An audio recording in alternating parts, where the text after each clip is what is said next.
استكمالا لسلسله المنتجات اللي معانا ومش علينا، فيديو النهارده هيكون خاص لاصحاب البشره الدهنيه. زي ما احنا عارفين ان البشره الدهنيه من اكتر البشرات اللي بتحتاج روتين وعنايه واهتمام، لان لو ما حصلش ده هيحصل المشاكل دي، هيحصل بثور، رؤوس بيضاء تحت الجلد، حبوب سوداء، مسام واسعه، حب شباب. فعشان كده مهم جدا ان احنا نهتم بيها. واهم خطوه في روتين البشره الدهنيه هي الغسول. قبل ما نبدا في بدائل المنتجات اللي معانا، حابه اقول لك المنتجات اللي هنقطعها المفروض تكون ايه. هي المنتجات دي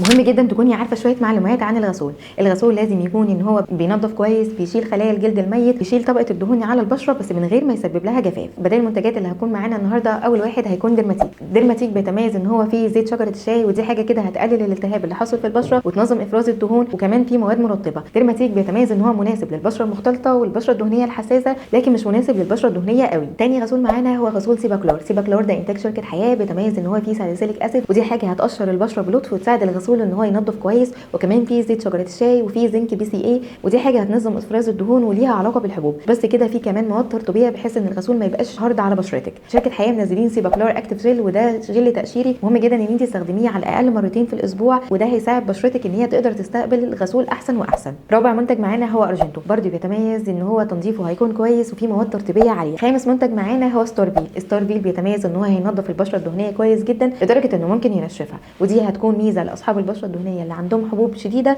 منتج ستارفيل بيتميز ان كميته كويسه. وسادس وسابع منتج معانا هو السينوبار والناتري. دول بيتميزوا ان هم هينضفوا البشره كويس، وكمان فيهم مواد ترطيبيه بس للاسف هم شداد قوي على البشره، فضروري جدا نستخدم مرطب بعدهم. تامن منتج معانا هو توبي جنت الازرق، وده بيتميز ان هو هينضف البشره كويس. مش بس كده، ده كمان في حاجات هتساعد على التفتيح، وكمان منزلين شكل بفرشه سيليكون، ودي هتساعد على التنظيف بجوده افضل. اما تاسع وعاشر منتج معانا هيكونوا اكرم من انتاج شركه انفينيتي ودراكون الاخضر. اكرم بيتميز ان قوامه خفيف وهينضف البشره من غير ما يسبب لها جفاف عشان في مواد ترطيبيه كويسه جدا. ودراكون الاخضر بيتميز ان هو ما فيهوش عطور، فبالتالي هيكون مناسب للبشره الدهنيه الحساسه. وبكده يكون كلامنا خلص في فيديو النهارده، وانتظرونا في فيديوهات تانية كتيره.